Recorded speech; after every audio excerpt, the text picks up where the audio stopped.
Bonjour à tous et bienvenue pour cette quatrième ou cinquième capsule, je ne sais plus. Voilà, alors aujourd'hui, nous allons parler des différentes études scientifiques. Alors soyons clairs, il y a études et études.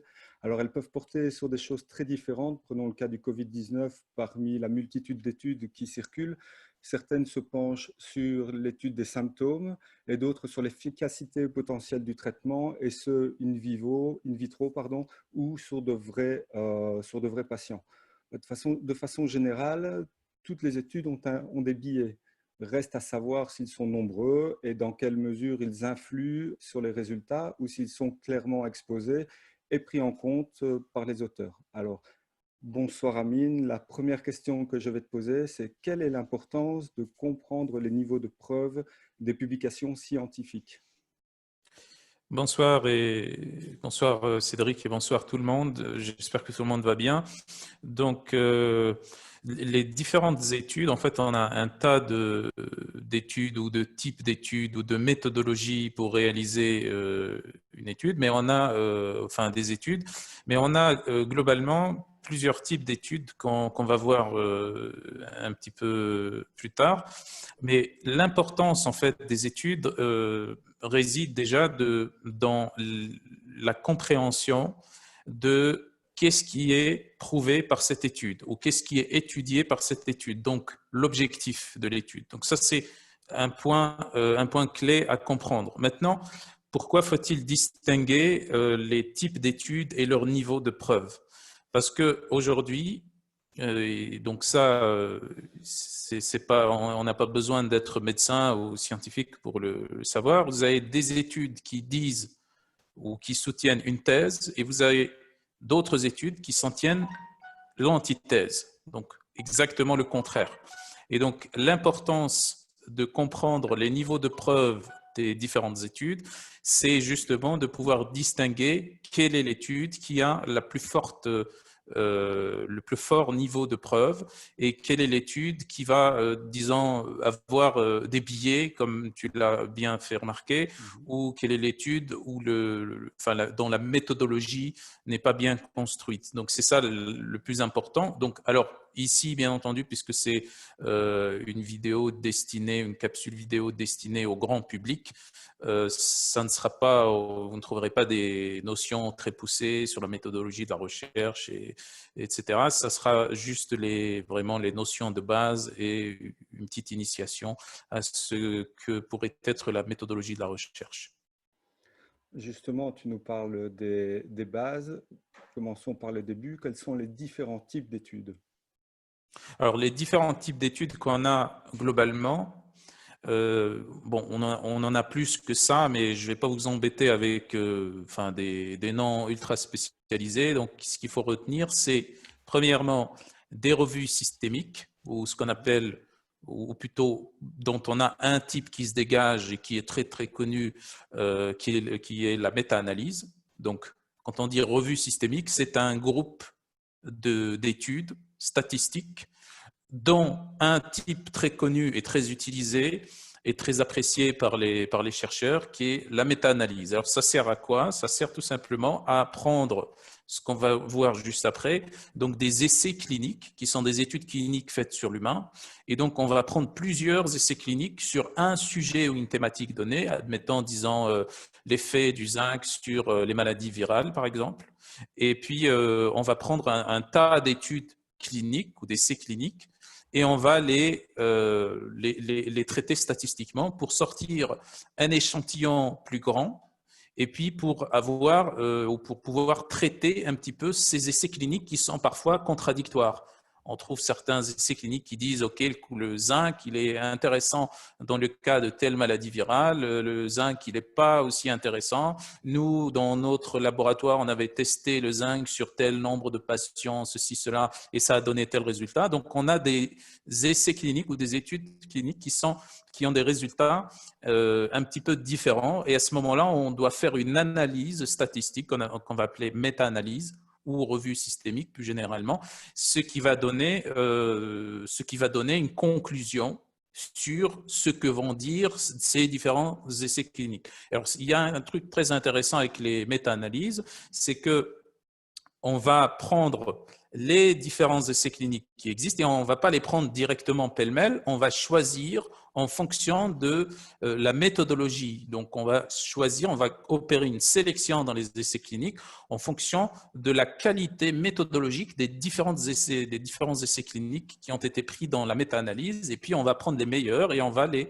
analyser statistiquement pour sortir quelque chose de très solide en termes de preuves scientifiques. Donc, revue systémique ou méta-analyse, ça c'est le type d'étude qui a le niveau de preuve le plus élevé. Et puis viennent les autres types d'études. Alors, je vais quand même citer entre parenthèses l'un des inconvénients de la méta-analyse, c'est qu'on peut très bien, entre guillemets, s'il y en a des conflits d'intérêts par-ci ou par-là, orienter les résultats d'une méta-analyse. Et c'est ce qu'on voit dans plusieurs exemples, que ce soit par rapport aux médicaments ou même par rapport aux compléments alimentaires ou d'autres types de thématiques. Donc, on peut choisir, puisqu'il y a déjà au départ un processus de sélection des essais cliniques et des études par rapport à leur qualité méthodologique, à ce moment-là, on pourrait plutôt choisir des études qui vont plutôt vers, dans la méthodologie, va plutôt vers ce qu'on veut nous, au lieu d'une méthodologie de bonne qualité. Et à ce moment-là, on a une méta-analyse qui va donner des résultats plus ou moins biaisés. Alors ça, c'est par rapport à l'un des plus importants inconvénients des méta-analyses, mais la méta-analyse reste la méta-analyse et les revues systémiques restent vraiment les études qui ont le plus haut niveau de preuve. Ensuite, juste après, viennent les essais cliniques. Essais cliniques, ou on peut dire études cliniques, ce sont des études qui sont faites sur l'humain. Donc, on va prendre une molécule, médicament, micronutriments, ou alors une technique ou une méthode, etc., de traitement, qu'on va l'appliquer sur un groupe ou un échantillon, qu'on appelle ça un échantillon de sujets ou de patients ou de personnes. Et puis, on a plusieurs critères ici pour pouvoir juger de la bonne qualité d'un essai clinique. On a premièrement le groupe contrôle. Donc, est-ce que c'est contrôlé? Ça veut dire quoi, contrôler? Ça veut dire tout simplement qu'on a donc un échantillon de sujets et puis on va les partager en deux ou même en plusieurs groupes selon ce qu'on veut faire. Mais en tout cas, parmi les groupes, il doit y avoir un groupe contrôle, c'est-à-dire c'est un groupe qui doit soit recevoir un placebo, exemple, on reste toujours dans l'exemple du zinc, on veut tester le zinc sur la maladie virale, on a un échantillon qu'on va partager en deux, admettons, donc la manière la plus simple. Donc, un groupe où on va administrer du zinc, un autre groupe où on va administrer un placebo. Un placebo, c'est un complément alimentaire comme le zinc qui lui ressemble parfaitement dans le goût, dans tout, et qui va faire objet ou office de placebo, c'est-à-dire à ce moment-là, on va tester zinc contre rien du tout. Donc, quand on donne du zinc, qu'est-ce que ça donne à ce groupe-là? Et quand on donne rien du tout, qu'est-ce que ça donne à ce groupe-là? Et ensuite, on fait une analyse statistique avec différents calculs dans le t-student, etc. Et puis, pour pouvoir distinguer, est-ce que le zinc a réellement un effet sur la maladie virale? Et à ce moment-là, on doit comparer l'évolution des deux groupes. Donc, on a aussi une autre chose ou notion très importante par rapport au contrôle, au groupe de contrôle. On peut contrôler pas avec le placebo, mais avec le traitement de référence.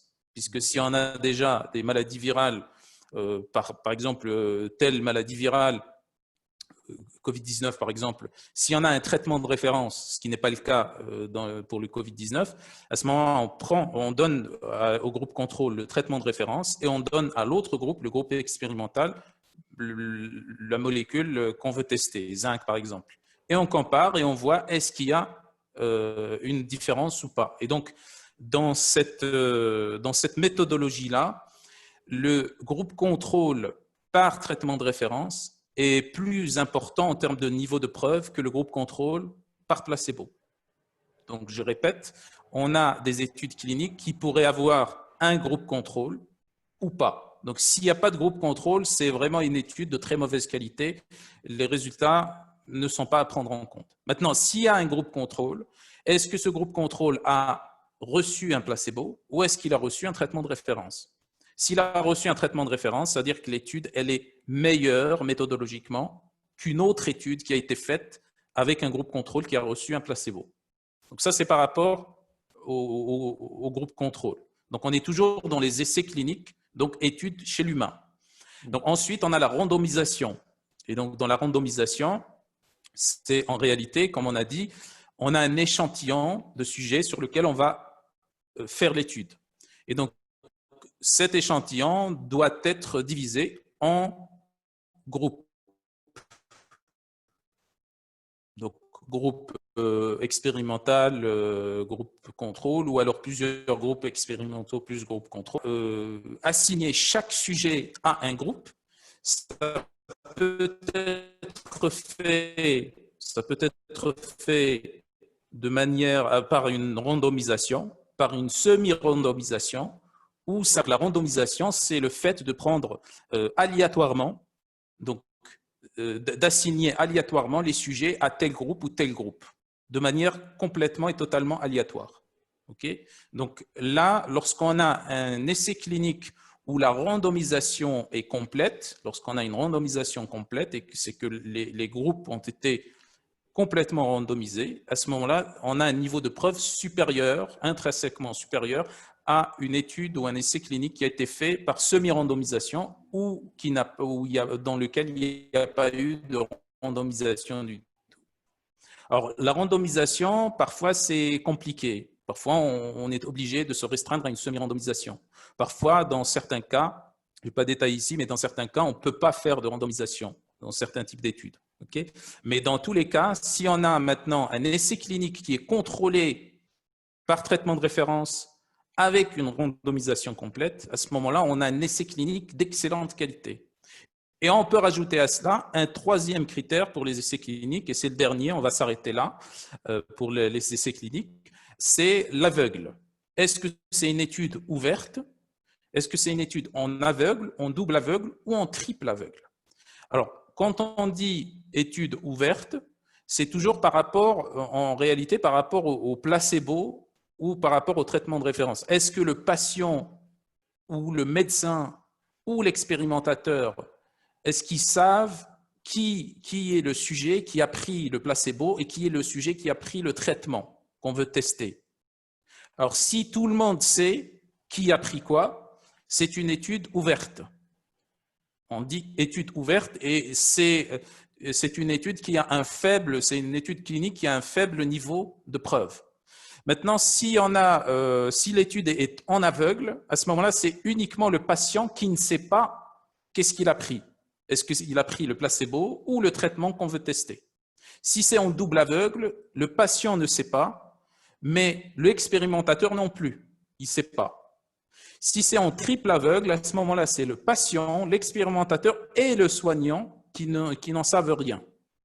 Les trois ne savent pas qui a pris le placebo et le traitement, et qui a pris le traitement. Donc là, ce sont les trois critères qu'on prend en compte par rapport à l'évaluation méthodologique d'un essai clinique. Il y a plein d'autres critères, bien entendu, mais ce sont les plus importants. Donc, le groupe contrôle, est-ce qu'il y a groupe contrôle ou pas? Et s'il y a groupe contrôle, est-ce que c'est contre traitement de référence ou placebo? La randomisation, semi-randomisation, ou est-ce qu'il n'y a pas de randomisation du tout? Et puis l'aveugle, est-ce que c'est ouvert, double aveugle, etc. Ensuite, on a les études précliniques. Et les études précliniques, ce sont des études chez l'animal, donc souris, rats, etc. In vitro, les études in vitro, ce sont des études de laboratoire sur des cellules, sur des bactéries, etc. J'avais la dernière fois parlé ou donné l'exemple des bactéries. Quand on met des bactéries avec du zinc, ça se développe. Quand on met des bactéries du zinc et qu'on rajoute des macrophages, les bactéries crèvent.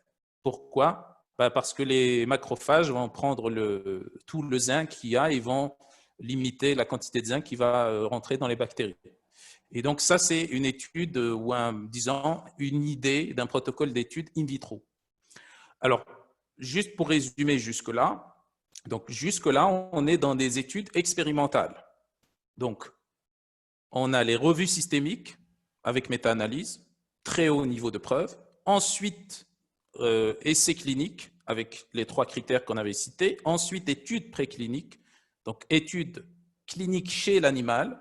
Et puis, études in vitro, donc sur des cellules, sur des bactéries, etc. Et puis, ensuite viennent une autre catégorie d'études qui sont moins importantes en termes de niveau de preuve, qui sont les études cohortes. Les études cohortes, ce sont des études prospectives dans lesquelles, qui sont plutôt des études d'observation prospective. C'est des études observationnelles dans lesquelles on va observer un certain nombre de critères, de marqueurs, de phénomènes. Et ce sont des études qui vont permettre d'établir des corrélations entre les différents marqueurs, différents phénomènes, différentes choses qu'on mesure. Et ils permettent d'avoir très bien, donc c'est une bonne qualité des études cohortes, d'avoir des relations entre les événements, entre les phénomènes, entre les marqueurs, mais ça ne permet pas de dresser un lien de cause à effet. Donc, pour pouvoir avoir ce lien de cause à effet, il faudra réaliser des études expérimentales. En l'occurrence, des essais cliniques, des études précliniques et des études in vitro. Ensuite, et donc, on a des études d'observation rétrospective, c'est-à-dire qu'en gros, on va prendre des études, plutôt des données qui ont été déjà prélevées dans le passé. Donc, on va aller voir, par exemple, la base de données d'un laboratoire, d'un hôpital ou autre, et on va faire des statistiques dessus pour avoir donc les mêmes informations que par rapport aux études cohortes. C'est toujours une étude d'observation. Donc, dans les études d'observation, on a deux exemples ou 2 types principaux, études cohortes prospectives et études rétrospectives. Donc, études cohortes prospectives, ce sont des informations qu'on va recueillir au fur et à mesure, donc qui vont venir dans le futur. Et puis, études rétrospectives, ce sont des infos qui ont déjà été prélevées et sur lesquelles on va faire un traitement statistique. Et donc, dans les 2 cas, on a des corrélations entre des biomarqueurs, des marqueurs, des événements, des phénomènes, mais en aucun cas on peut dresser de lien de cause à effet. Et donc là, bien entendu, les études cohortes, en termes de niveau de preuve, sont inférieures aux essais cliniques et sont supérieures en termes de niveau de preuve que les études d'observation rétrospective. Okay. Et puis ensuite, on a en dernier lieu les études de cas cliniques ou les études de série de cas cliniques, à ne pas confondre avec les études cliniques. Donc, études de cas cliniques ou de série de cas cliniques, c'est quand, par exemple, un thérapeute, un médecin, un soignant, dans son cabinet ou à l'hôpital, qui prend en charge un patient, il lui donne un traitement, il voit ce que ça donne, il fait des analyses, il regarde les symptômes, les signes cliniques, etc. Et puis ensuite, il rédige un article sur ce patient-là uniquement. Et donc, on n'a pas vraiment de méthodologie ou de repères méthodologiques comme on l'a pour les études cliniques ou pour même les études cohortes. Donc, il n'y a pas de traitement statistique pour les études de cas cliniques. C'est pour ça qu'on les classe tout en bas donc de l'échelle de niveau de preuve en termes d'études. Et on peut rajouter en plus de cela des revues narratives et les livres. Alors ici, quand je dis livres, je ne parle pas du tout de livres qui sont à destination du grand public, mais plutôt des livres qui sont des livres scientifiques. En fait, des livres scientifiques sont des livres qui sont des revues narratives extensives. Quand on dit revue narrative, c'est-à-dire qu'on va rédiger une revue de la littérature sur un sujet donné et argumenter par différentes études, etc. Donc là, ça se place tout en bas au niveau de l'échelle du niveau de preuve.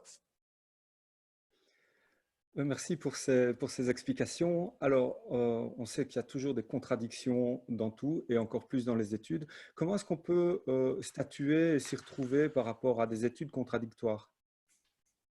Alors, par rapport à différentes études contradictoires, ça c'est le travail de chercheurs en réalité, ou de gens au moins, pas forcément des chercheurs académiques, mais au moins des personnes qui sont initiées à la méthodologie de la recherche. Et je vais prendre un exemple sur le café pour illustrer un petit peu le propos, pour que ça soit plus simplifié. Alors, on a des études qui montrent que le café est mauvais pour la santé. Alors, je vais rester sur entre parenthèses, mauvais pour la santé, pour ne pas détailler encore plus et prendre plus de temps. On a d'autres études qui montrent certains bienfaits du café. Alors, qu'est-ce qu'on fait? Est-ce qu'on boit du café ou est-ce qu'on ne boit pas de café? Ou du moins, qu'est-ce qu'on pourrait penser du café? Alors là, c'est extrêmement important d'avoir ces quelques notions sur la méthodologie de la recherche. C'est que, bien entendu, en prenant en compte déjà tout ce que je viens d'expliquer sur les différents types d'études, donc si on a un livre qui en plus est un livre à destination du grand public, ça on ne prend pas du tout en compte en termes de preuves scientifiques. Si on a une revue de la littérature qui dit que ok, le café est mauvais ou bon pour la santé parce que ceci ou cela, on ne prend pas en compte alors, on prendra en compte si on n'a pas les autres types d'études qui ont un niveau plus élevé en termes de niveau de preuve. Par contre, si on a d'autres types d'études, comme par exemple des études cohortes, alors ça, on peut prendre en compte, mais si on a encore mieux des essais cliniques sur le café ou même des essais précliniques, là, on peut prendre en compte et ça a un niveau de preuve plus important. Alors là, j'aimerais introduire une autre notion en plus de ce qu'on vient de voir, c'est la notion du multicentrisme de l'étude ou des études. Alors, on peut avoir un essai clinique multicentrique ou monocentrique. Ça veut dire quoi? Ça veut dire qu'on peut avoir, donc, sur la même étude, plusieurs laboratoires, parfois même de différents pays, qui bossent ou qui travaillent sur le même sujet. Donc là, c'est une étude multicentrique. On peut avoir des essais cliniques qui sont monocentriques. Monocentrique, c'est un seul laboratoire qui travaille dessus. Donc là, ça rajoute encore au niveau, en termes de niveau de preuve. Alors, autre chose extrêmement importante, et toujours par rapport à l'exemple du café, alors, c'est parce que vous savez très bien que soit dans l'industrie alimentaire, agroalimentaire, que ce soit dans l'industrie du médicament ou d'autres industries, on a toujours des conflits d'intérêts, des influences, du lobbying, etc. Alors, comment on détermine si on a assez de matière scientifique, comment on détermine quelle étude qui est plutôt loin des conflits d'intérêts et quelle étude qui n'est pas loin des conflits d'intérêts. Alors là, on a un critère et on a plusieurs autres critères, mais le plus important, c'est la réplication de l'étude. Est-ce que l'étude a été faite ou la même étude avec le même protocole ou plus ou moins le même protocole a été faite en Afrique, en Amérique du Sud, au Japon, en Europe et en Inde, par exemple? Et est-ce que ça donne les mêmes résultats? Alors, pourquoi j'ai donné l'exemple du café? Parce qu'en réalité, on se rend compte que la plupart des études qui disent du bien du café, ça vient soit des États-Unis, soit du Brésil. Alors que la plupart des autres études, et là je parle à niveau égal en termes de niveau de preuve, par contre, les autres études qui disent du mal, ou plus ou moins du mal du café, ou qui critiquent un petit peu le café, ou qui montrent ces inconvénients, eh bien, ça vient d'un petit peu partout dans le monde. Bah, à réfléchir, l'industrie du café, où est-ce qu'elle se situe sur la carte géographique de la planète? Bon. Et puis, on peut faire la même chose. Mais ça, c'est un travail de professionnel en réalité. Mais déjà, en ayant déjà cette compréhension et ces notions méthodologiques, on pourrait déjà avoir une idée quand on nous présente une étude publiée ou indexée sur PubMed, c'est pas toujours le top du top. Enfin, il faut savoir se situer par rapport à ça.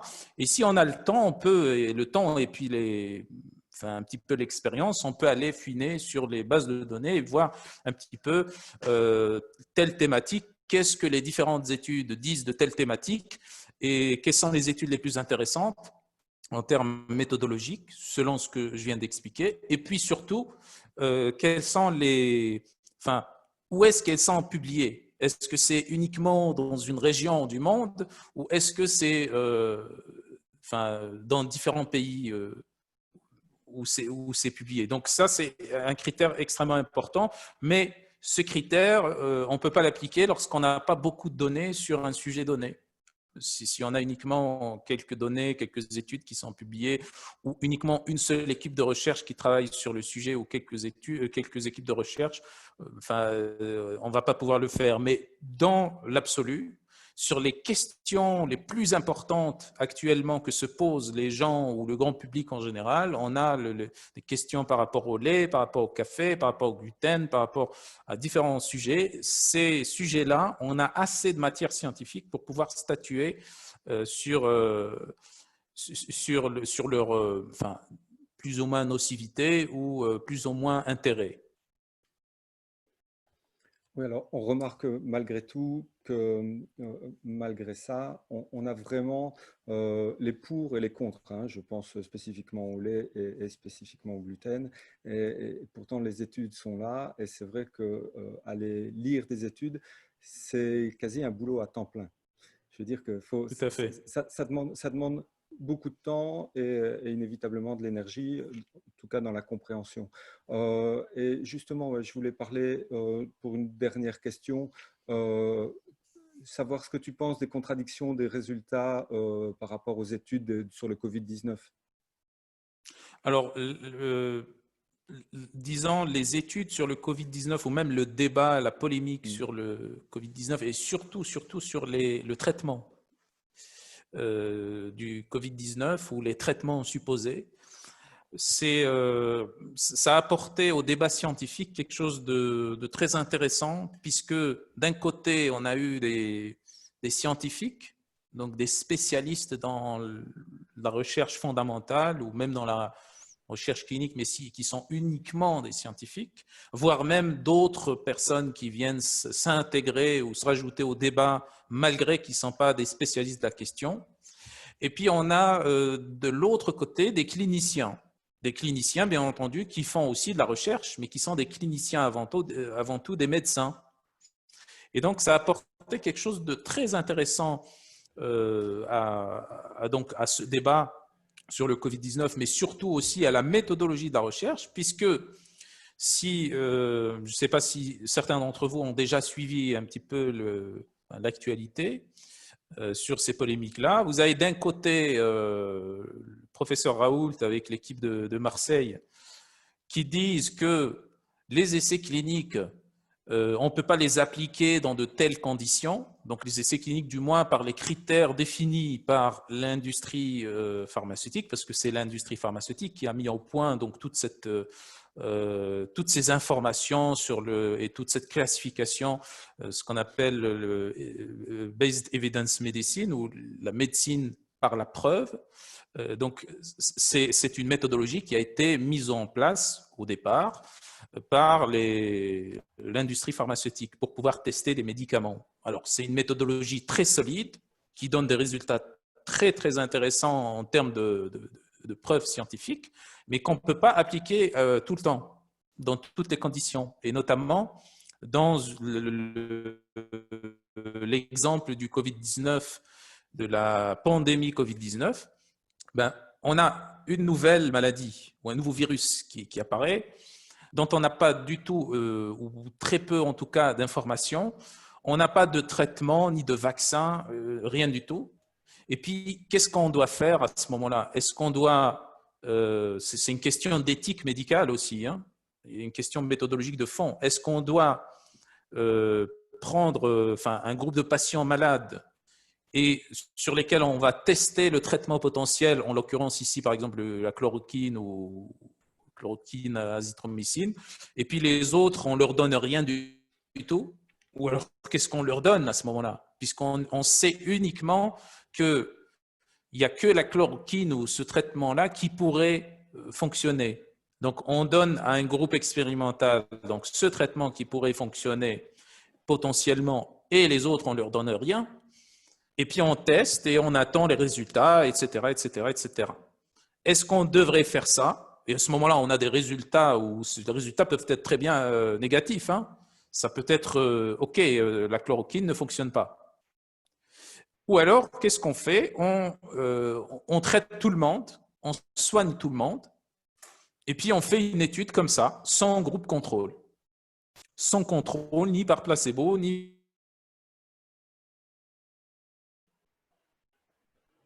par traitement de référence, puisqu'il n'y a pas de traitement de référence. Et traiter ou soigner certains patients et de laisser d'autres peut-être crever. Et donc, ça a donné, en fait, je ne dis pas qu'il faut se positionner de ce côté-là ou de ce côté-là, mais ça donne à réfléchir. Donc, ça donne à réfléchir sur les critères méthodologiques connus et classiques de l'evidence-based medicine. Donc, ça, c'est ce que ça a rajouté comme information et surtout comme débat de fond par rapport à la méthodologie de la recherche. Et donc, dans ces cas-là, en tout cas, dans ces cas-là, si quelqu'un est un thérapeute, un soignant, un médecin, même s'il fait de la recherche, il ne pourra pas ne pas soigner les patients sous prétexte de tester un traitement. Et de l'autre côté, s'il s'agit d'un scientifique qui ne fait pas, de la clinique, qui ne soigne pas, à ce moment-là, ça dépend. Il pourrait se dire, OK, ça manque de fiabilité, ça manque de précision. En fait, le tout, c'est de trouver un équilibre entre les deux. Et bon, reste à savoir si ça pourrait être possible. Donc voilà un petit peu sur le plan méthodologique, ça laisse un petit peu à réfléchir dans l'avenir, qu'est-ce qu'on peut faire et comment qu'on peut se comporter dans ce genre de situation. Et bien entendu, sans parler de tout ce qui est après, lorsqu'on est face à une maladie où on n'a pas de traitement, donc entre guillemets médicamenteux, on n'a pas de vaccin, on n'a rien du tout, on n'a que les mesures de prévention. Moi, je pose la question, c'est juste une question. OK, les mesures de prévention, c'est excellent, c'est très bien, tout le monde devrait les faire, mais est-ce que aussi on ne devrait pas se focaliser aussi en plus de cela sur la santé de l'individu? Exemple, Covid-19, système immunitaire, microbiote.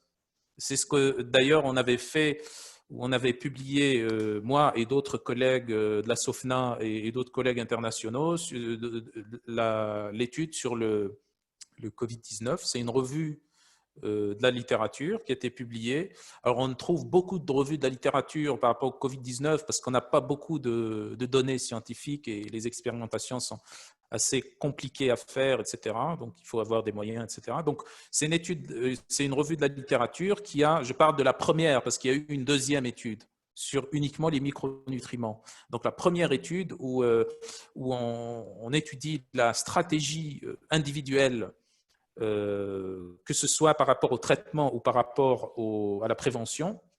Donc là, on avait mis des médicaments potentiels, des micronutriments qui pourraient aider à prévenir le Covid-19, des polyphénols. On avait parlé des facteurs de risque comme le stress, comme par exemple le microbiote. Et on avait mis vers la fin un tout petit paragraphe sur les vaccins, comme quoi il n'y a pas de vaccin. Et donc, c'est une stratégie globale. Et donc, je pense que dans l'avenir, la médecine devrait s'orienter vers ce genre de stratégie-là. C'est-à-dire, il n'y a pas de frontière entre médicaments, compléments, microbiote, facteurs de risque, etc. Donc, c'est une stratégie globale. Et donc, ça fait réfléchir d'un autre sens. Donc, par rapport à la thérapeutique et la prise en charge des patients, donc dans ce sens-là, et puis par rapport aussi à la méthodologie de la recherche, dans le sens que j'avais évoqué par rapport aux essais cliniques contrôlés, randomisés, etc. Donc voilà, donc merci. Écoute, ce que je propose, c'est que éventuellement tu nous mettes le lien de ton étude dans les commentaires sur la page Nutrition et Sciences ou également sur YouTube. Pour ceux qui nous regardent via cette plateforme. Comme ça, les personnes auront le lien et pourront aller jeter un œil là-dessus, si c'est OK pour toi, bien sûr. Alors, oui, j'attends ta réponse en fait. Oui, oui, avec plaisir. C'est juste que j'allais rajouter en fait quelque chose, c'est que on a eu un retour sur la première étude, un retour par lettre, une lettre à l'éditeur. Une lettre à l'éditeur, c'est aussi un autre type d'étude, mais que je n'ai, enfin, c'est pas une étude, c'est une lettre, mais qui une lettre scientifique, si vous voulez, que je n'ai pas citée mais qui se situe tout en bas.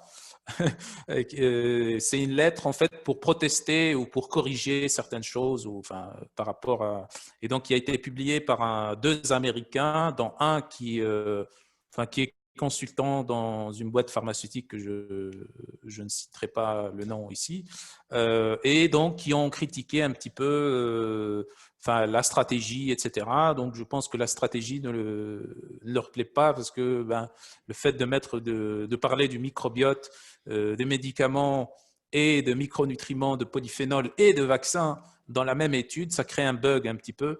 Et donc ils ont un petit peu parlé plus ou moins, mais ils n'ont rien rapporté. Ils ont parlé uniquement, ils ont essayé de faire l'amalgame entre des plantes qu'on n'avait jamais citées dans l'étude. Donc c'est bon, à dire le niveau un petit peu de la lettre. Des plantes qu'on n'avait jamais citées dans l'étude. Ils ont parlé de ces plantes comme quoi c'était nocif pour le Covid-19.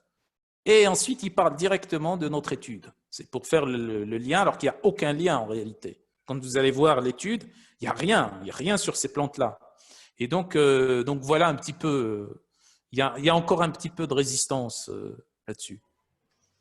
Ouais, ce qui fait avancer la science, c'est ça aussi, c'est les conflits, c'est les résistances.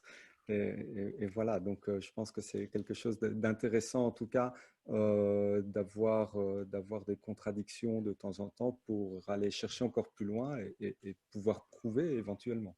Donc voilà, c'est ce qui nous Tout fait à avancer. fait.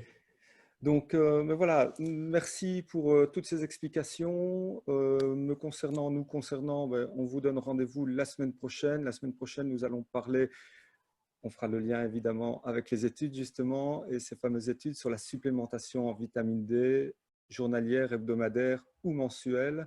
Que disent les études et pourquoi est-ce qu'à certains moments, on en a pris de manière mensuelle et que tout d'un coup, on vient plus sur le journalier. Enfin voilà, on verra un peu tout ça avec toutes ces études. Je te souhaite une bonne soirée, Amine. Je vous souhaite à tous et à toutes une excellente soirée et je vous dis à très bientôt. Au revoir.